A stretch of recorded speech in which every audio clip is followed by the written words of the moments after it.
All right, let's get started. So, in this episode, I'm going to discuss how I approach it after the base layers are put down. So, I start focusing on certain areas, like smaller areas, little bites. So, the easiest way that I've found is to actually tackle smaller areas of the painting to just give a little bit more detail to the piece altogether. And by tackling it in little bits, it just reduces anxiety and frustration. So after the foundation layers are put down, then I go in and add small brushwork, little bits at a time, and I connect those bits together. And that's the main goal.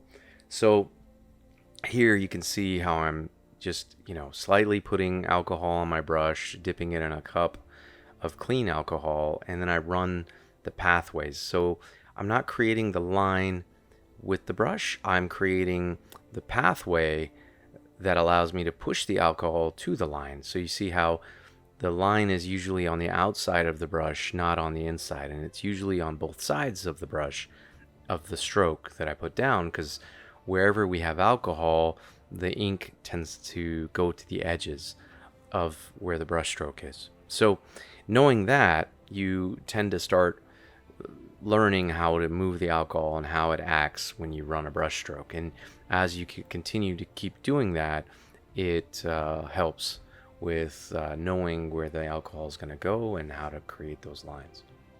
So you see how I'm just adding alcohol in little bits at a time, and moving it around and trying to control it with the brush.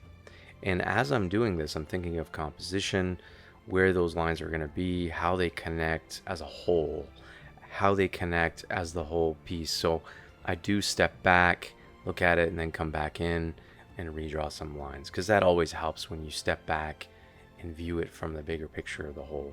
So here I've put more alcohol down to spread some of that ink, and you notice I'm using the brush to wipe away some of the areas I don't like. And the longer the alcohol stays on the canvas, the more it seeps in and lifts some of that staining. Some of the staining doesn't go away because it's based on the pigment that's in the color and how that pigment reacts once it's been diluted, pretty much. So yeah, here I've got the wire from the camera that just fell and I didn't notice, so I apologize for that.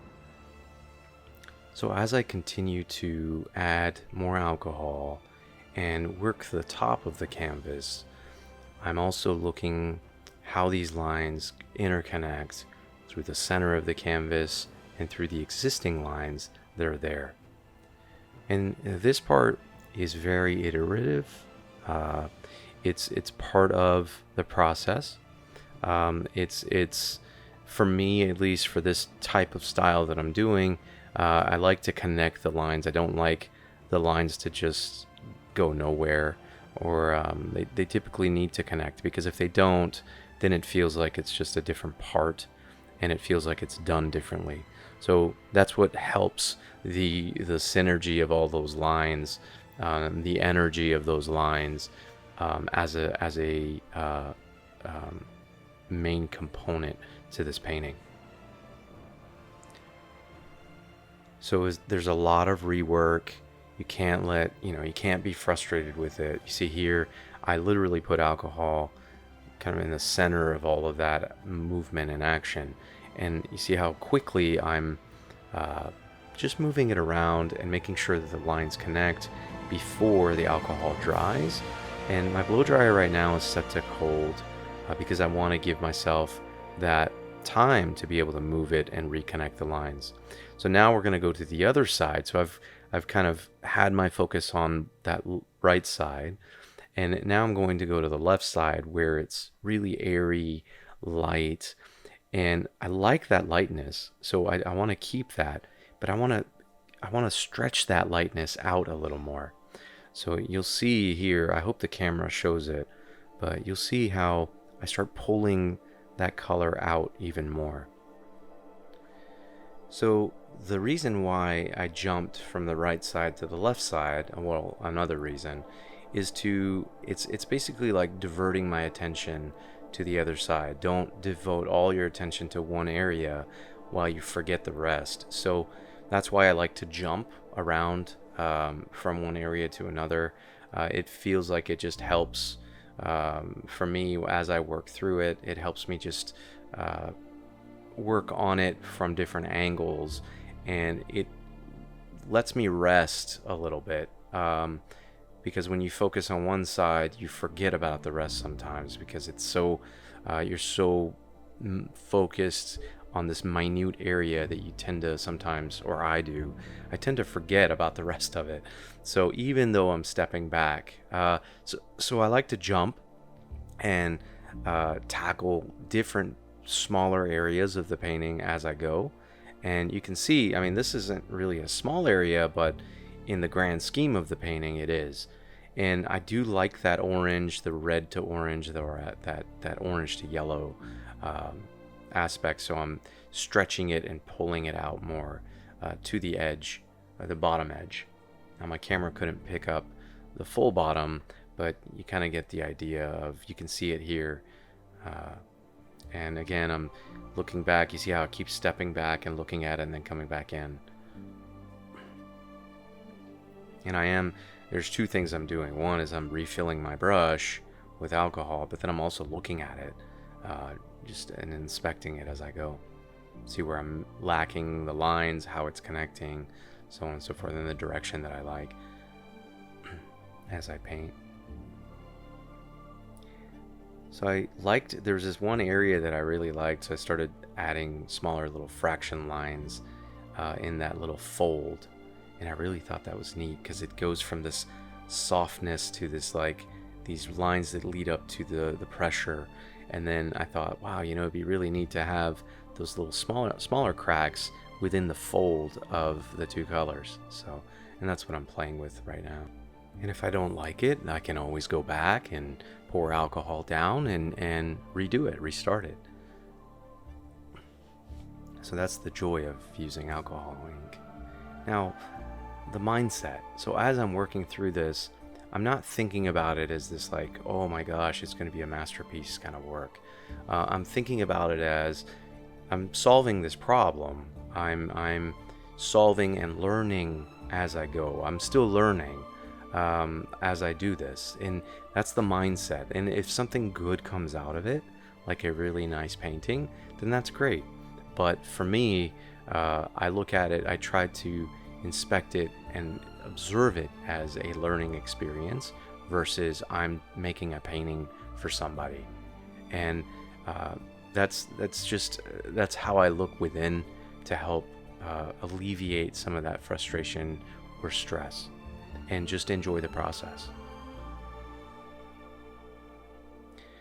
Now here I'm just spreading the alcohol with the brush, trying to keep that soft nature of it while keeping those very, very minuscule thin lines. And see how I'm pouring it back on, because I didn't like certain areas, so I poured the alcohol back on, and I'm softening it up again. And it's just part of the process.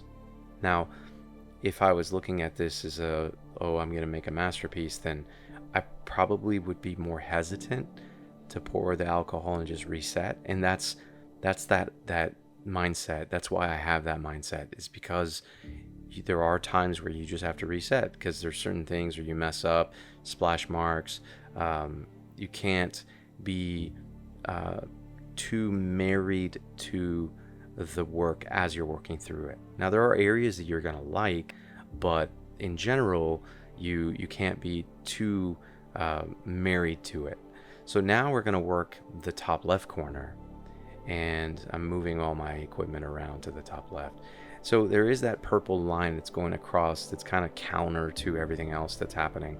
So the idea is I'm going to push some of that ink out, and hopefully I can get rid of that line. So that's the thing with alcohol ink, sometimes it stains it to the degree, even though I've got kills, multiple layers of it, there is a little bit of staining with canvas. So we can always add ink later and cover those up if we need to. So right now I'm just creating those pathways.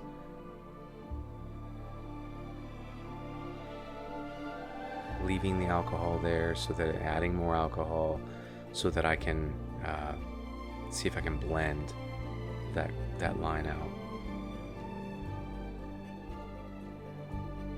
And this typically takes some time. I'm just working it out, reworking it. See, I'm looking at the existing lines that are in the center and just continuing to use the brush to reconnect those lines. As I am moving the rest of the outside around as well, so that it just doesn't dry in one place, and that's how I get that fade of that softness, that smoky look.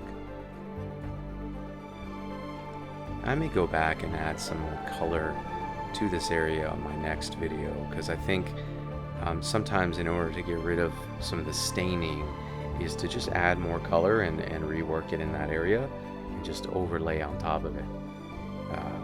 And you see how the alcohol is eventually fading the area that I wanted to get rid of, but there's still remnants of it.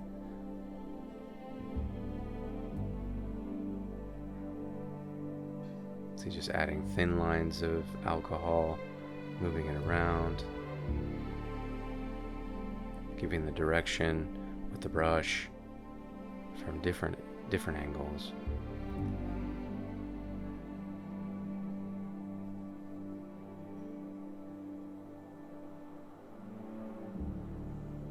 I really enjoy working on the canvas. It's such a it's just fulfilling to work on the canvas for me, because of that texture. Just the way the ink plays on canvas is a little different than the Yupo paper, but there's still both the Yupo paper and Nara paper or plastic poster board for practice, still great for learning technique, but on the canvas it just has this different just a different feel to it. Just the brush on the texture of the canvas, the ink and the way it moves on the texture of the canvas, even though it's sanded down, it's just a different experience. The experience that I highly recommend trying.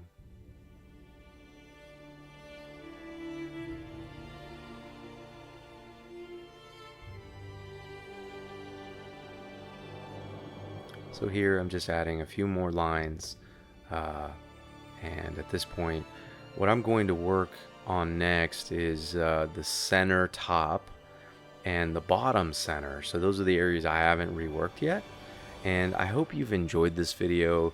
Be sure to subscribe if you haven't done so. Hit the little bell to notify you anytime I make a video. Until episode 4, thank you, Askari Art.